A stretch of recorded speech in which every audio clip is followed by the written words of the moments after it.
5, 4, 3, 2, 1, 0.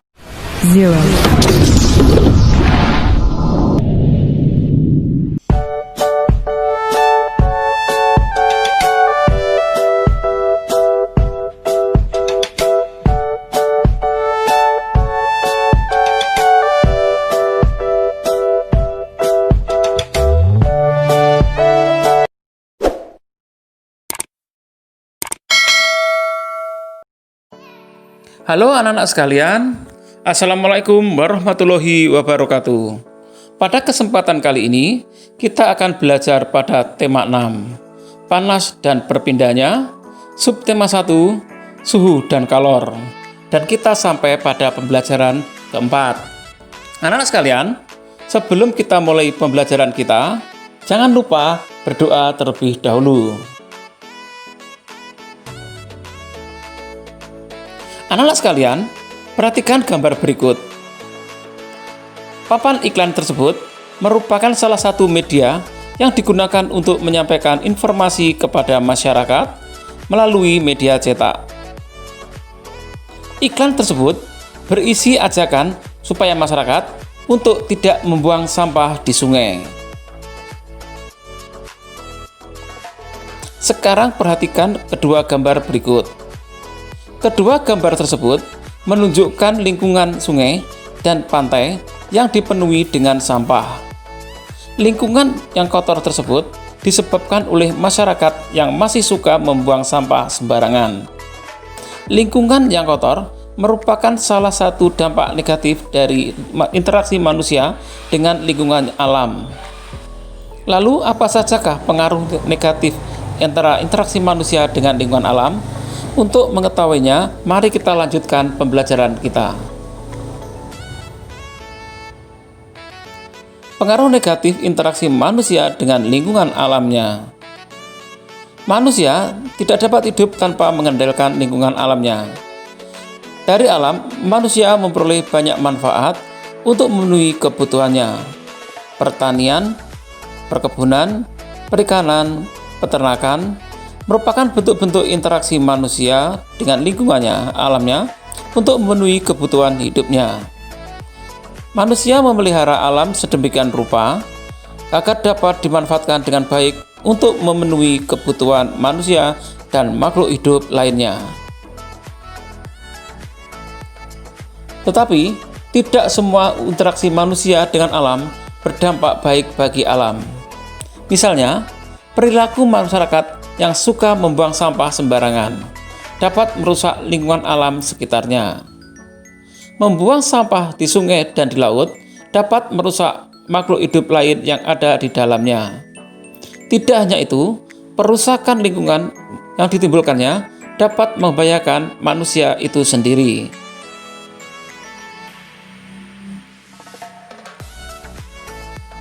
Berikut ini beberapa dampak negatif interaksi manusia dengan lingkungan. Banjir karena saluran air yang terganggu oleh sampah dari kegiatan manusia. Bencana tanah longsor disebabkan karena manusia sering meneban pohon di tanah dan lande. Kebakaran hutan karena kecerobohan manusia menyebabkan kerusakan dan kerugian yang sangat besar.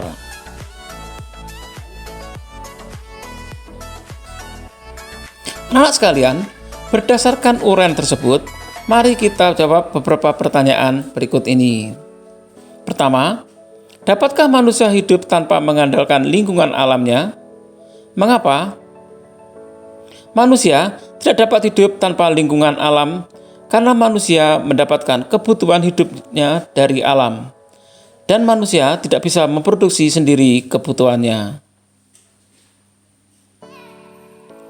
2. Jelaskan 2 atau 3 contoh interaksi manusia dengan lingkungan alamnya yang terjadi di sekitarmu.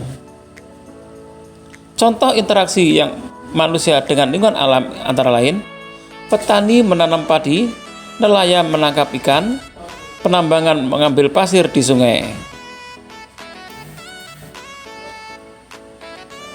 3. Sebutkan dan jelaskan contoh interaksi manusia dengan lingkungan alamnya yang merugikan manusia dan lingkungannya.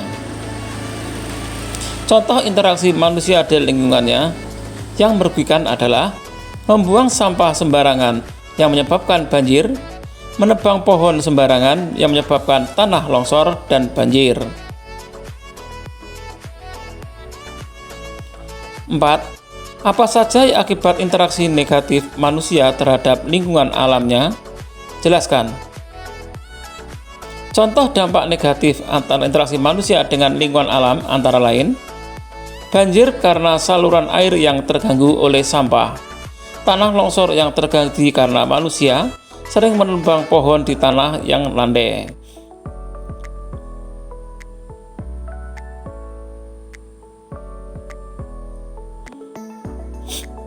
Mendapatkan manfaat dari lingkungan alam merupakan hak kita, tetapi memelihara adalah kewajiban kita bersama. Setuju sekali, Wen. Ada hak, pasti ada kewajiban. Betul begitu kan? Kita sebagai pelajar pun memiliki kewajiban yang harus kita lakukan selain hak yang seharusnya kita dapatkan. Apa saja kewajiban kita?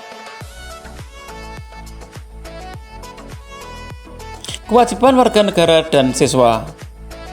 Anak-anak sekalian, apa yang kamu rasakan jika sekolahmu dipenuhi dengan sarana belajar yang kotor, penuh coretan, dan rusak? Tentu kamu akan merasakan tidak nyaman, sedih, dan prihatin, karena kondisi tersebut dapat menyebabkan kamu tidak dapat belajar dengan baik. Salah satu hak siswa adalah mendapatkan pendidikan yang layak. Tetapi pada saat yang sama, siswa juga mempunyai kewajiban untuk menjaga sarana pendidikan agar haknya terpenuhi. Jika siswa tidak melakukan kewajiban tersebut, maka sarana belajar yang akan rusak dengan kegiatan belajar akan sangat terganggu.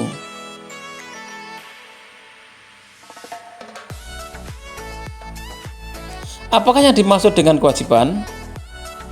Menurut kamu, peserta bahasa Indonesia, kewajiban berasal dari kata wajib, yang berarti harus dilakukan atau diamalkan. Sehingga, kewajiban adalah suatu yang wajib dilaksanakan.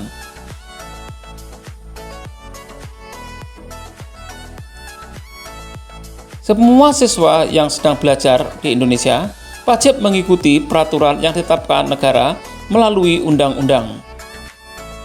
Semua kewajiban ini harus dilakukan untuk menjamin orang siswa mendapatkan haknya. Seorang siswa berhak mendapatkan pendidikan yang layak, maka kewajiban siswa antara lain mentaati peraturan yang berhubungan dengan pendidikan. Misalnya, menaati peraturan sekolah.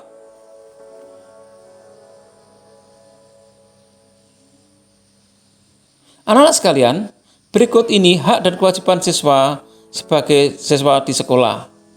Hakmu sebagai siswa di sekolah antara lain mendapatkan pendidikan dan pembelajaran di sekolah, menggunakan fasilitas pembelajaran di sekolah, memperoleh bimbingan dan konsultasi. Sedangkan kewajibanmu sebagai siswa di sekolah antara lain mengikuti seluruh kegiatan sekolah, mematuhi segala peraturan sekolah, menjaga seluruh fasilitas yang ada di lingkungan sekolah.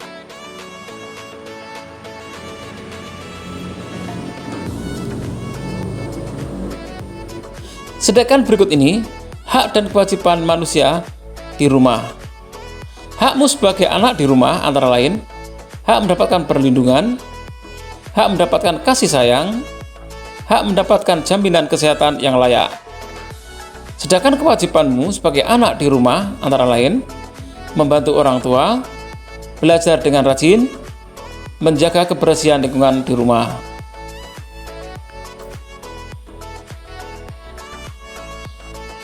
Demikian anak-anak sekalian pembelajaran kita pada tema 6, subtema 1 dan pembelajaran yang keempat. Untuk menguji pemahamanmu, kamu dapat mengerjakan latihan soal yang terdapat pada deskripsi video ini. Sampai bertemu pada pembelajaran berikutnya. Tetap semangat dan semangat belajar.